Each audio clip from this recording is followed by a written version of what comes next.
आपलं ठेवायचं झाकून आणि लोकांचं बघायचं वाकून, हे मराठीतली एक म्हण आहे. या म्हणीचा प्रताप एवढा आहे की या म्हणी सगळीकडे आणि सर्व सर्व व्याप्त आहेत. कारण आपलं ठेवायचं झाकून आणि लोकांचं बघायचं वाकून, या म्हणीप्रमाणे काल अमरावतीमध्ये 40 आश्रमशाळेच्या विद्यार्थ्यांना विषबाधा झाली. आणि हे आश्रमशाळा ज्या गलेलठ्ठ अनुदानाच्या परिस्थितीत या विद्यार्थ्यांचं भांडवल करून स्वतःची खळगी भरतात. मात्र आजही तुकाराम मुंडे साहेबांचं लक्ष या आश्रमशाळेकडे अजूनही वळालेलं नाही. महाराष्ट्रातील अनेक अशा आश्रमशाळा आहेत की ज्या या विद्यार्थ्यांचं भांडवल करून आपली स्वतःची मनमानी चालवतात, स्वतःची मक्तेदारी चालवतात. आणि या विद्यार्थ्यांना ज्या पद्धतीचं दूषित अन्न दिलं जातं, निकृष्ट दर्जाचं अन्न दिलं जातं आणि या अन्नाच्या परिस्थितीवर जगणारी ही व्यवस्था खऱ्या अर्थानं कशा पद्धतीनं विठ्ठीस धरल्या गेलेली आहे त्याची उदाहरणं म्हणजे अमरावती येथील शासकीय आश्रमशाळेमध्ये ज्या पद्धतीने काल रात्री जेवण झालं आणि तिथून 40 विद्यार्थ्यांना विषबाधा होऊन इस्पितळात दाखल करण्यात आलं. या सगळ्या घटनेने अंगावर काटा आणलाय. आणि वास्तविक स्वरूपात ज्या पद्धतीनं महाराष्ट्र शासनाच्या वतीनं किंवा केंद्र शासनाच्या वतीनं गलेलठ्ठ आंदोलनं घेऊन अनुदान लाटून ज्या पद्धतीच्या भूमिका मानल्या जातात त्याची पोलखोल केली आहे. आणि या पोलखोलीच्या मुळे सर्वसामान्य लोकांच्या आणि गोरगरीब लोकांच्या मुलांची कशा पद्धतीने जीवन हे धारेवर धरलं जातं याचं हे सगळ्यात मोठं उदाहरण आहे.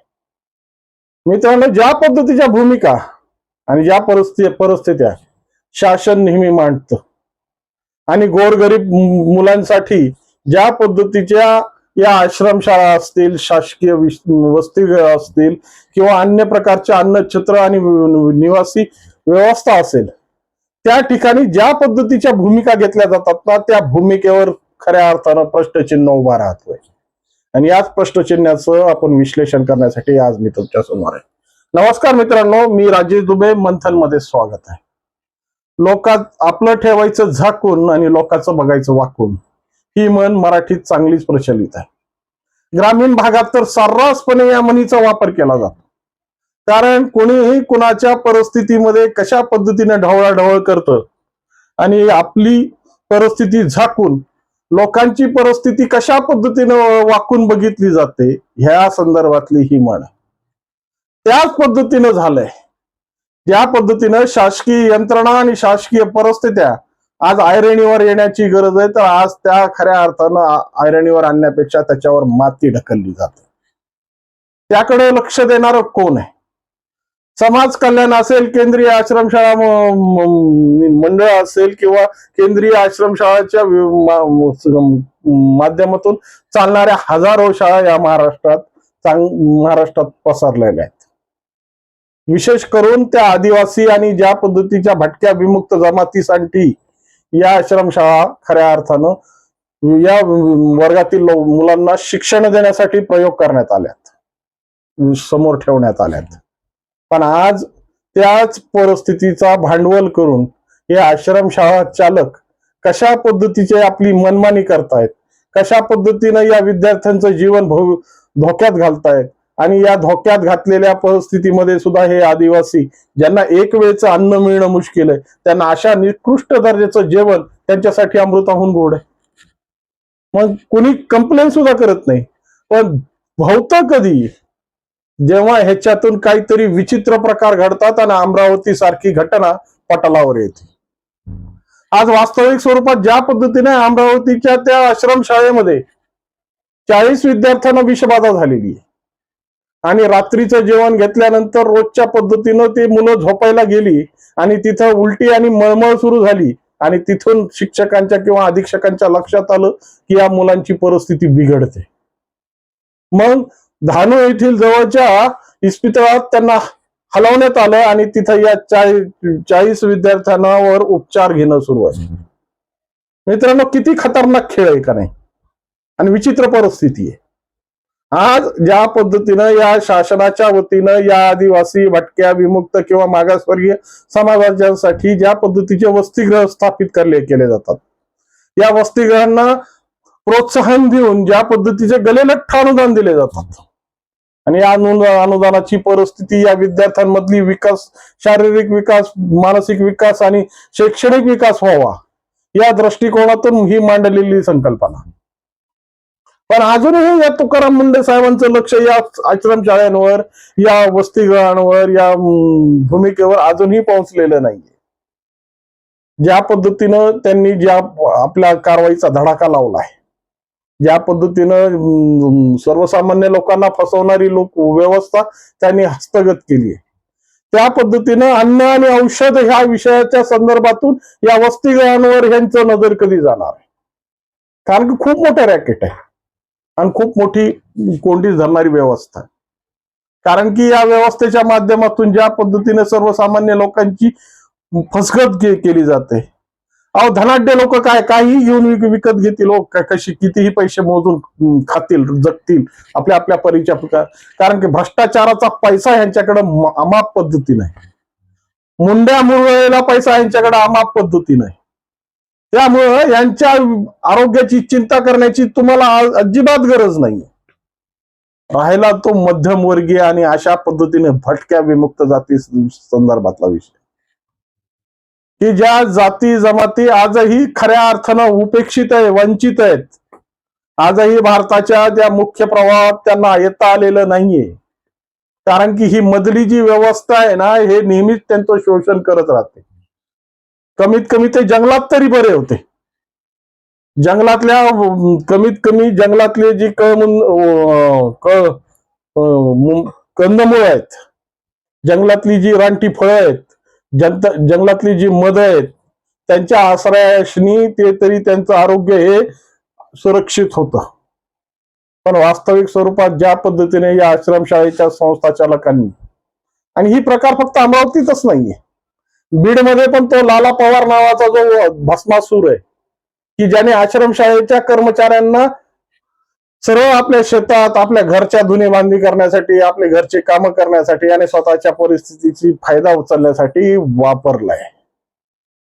आणि त्याच पद्धतीनं अजून एक भूमिका समोर येते, की ज्या पद्धतीनं शासकीय आश्रमशाळा, आमच्या जवळच कांदेवाडीची आश्रमशाळा आहे, ती वास्तविकता थेटेगावान या नावाने ओळखली जाते, पण ती कांदेवाडीला आहे. त्या कांदेवाडीच्या आदिवासी आश्रमशाळेची परिस्थिती अगोदरच्या व्हिडिओत मी मांडली आहे. अधीक्षकांची मनमानी आणि अधीक्षकांची परिस्थिती त्या विद्यार्थ्यांचं कशा पद्धतीने शोषण करतायत. 2 वेळचं ही सुखाचं अन्न त्यांना देऊ शकत नाही तो, हे 2 वेळेचं, आणि स्वतःची ज्या पद्धतीने खिशे भरण्याची परिस्थिती यांनी करून ठेवली.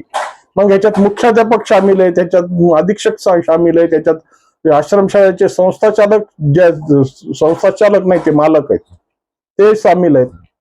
कारण की यांना सगळ्यांना मलिदावर वाढायचंय, सगळ्यांना मलिदा खायचा आहे आणि पुसायचं ते सर्वसामान्य आणि उपेक्षित लोकांच्या तोंडाचं पाणी.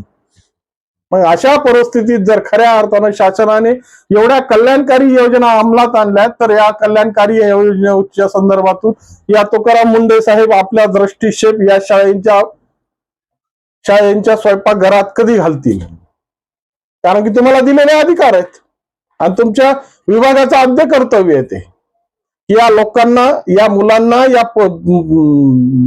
भविष्याच्या पिढीला कशा पद्धतीचं निकृष्ट दर्जाचं अन्न हे पुरवलं जातं. कारण की त्यांच्या 4-4 समित्या जरी एका आश्रमशाळेत घुसल्या ना, तर त्यांच्या लोकांची जी तीर्थातीत होणार आहे, ज्या पद्धतीच्या परिस्थित्या मांडून ठेवल्यात, त्या परिस्थित्या खऱ्या अर्थानं उघड्यावर येतील. आणि कोट्यावधी रुपयाचा जो भ्रष्टाचार या आश्रमशाळेच्या नावाने सुरू आहे, या आश्रमशाळेच्या माध्यमातून वरबडल्या जात आहे, ज्या पद्धतीने पोचल्या जात आहे, आणि सामाजिक परिस्थितीमध्ये पांढरपेशे म्हणून ही लोक वावरतायत. या लाला पवार सारखी लोक किती आहेत? त्या कांदेवाडीच्या अधीक्षकासारखी लोक किती आहेत? किंवा अमरावतीमध्ये ज्या पद्धतीची विषबाधा झाली, यासाठी कारणीभूत कोण आहे, याची तपासणी तुकाराम मुंडे साहेब तुम्ही करणार आहेत का? आणि वास्तविक स्वरूपात या सगळ्या गोष्टीची जर ऑडिट झालं नाही, यांच्या आयुष्याची जी हेळसांड होते त्याचं गणित मांडलं गेलं नाही, तर सामाजिक भूमिका आणि सामाजिक घेतलेली दायित्व कशा पद्धतीनं पूर्ण होतील. त्यामुळं या सगळ्या आश्रमशाळेच्या भूमिका तपासणं आज तुमचं आद्य कर्तव्य आहे. या भामट्यांना, या चोरट्यांना पकडा, यांना फाशीच्या शिक्षा द्या, पण त्याच्यासोबत या गोरगरीब आणि वंचित समाजाच्या ज्या विद्यार्थ्यांसोबत जो अन्याय होतोय, त्यांचा हक्क वरवाढला जातोय, त्यांच्यावर प्रतारणा केली जाते आणि 2 वेळेचं अन्न सुद्धा त्यांना ज्या पद्धतीने मिळत नव्हतं, त्यांना 2 वेळेचं अन्न मिळू लागलं ना, त्याच्यावर ते खुश आहेत. खऱ्या अर्थानं ते कशा पद्धतीनं आहे त्याची तपासणी झाली पाहिजे.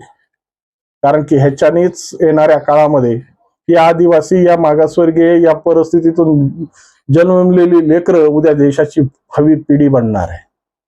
चांगल्या जर वातावरण यांना मिळालं, चांगली परिस्थिती जर यांना मिळाली, तर निश्चितपणे हे देशाचे आधारस्तंभ बनणार आहेत. पण या आधारस्तंभ बनण्याच्या अगोदरच त्यांना ज्या पद्धतीची परिस्थितीच्या व्याख्यात सापडून हे लोक त्यांचं शोषण करतायत ना, त्यांना रोखणार कोण? तुम्ही रोखणार का व्यवस्था रोखणार की शासन रोखणार?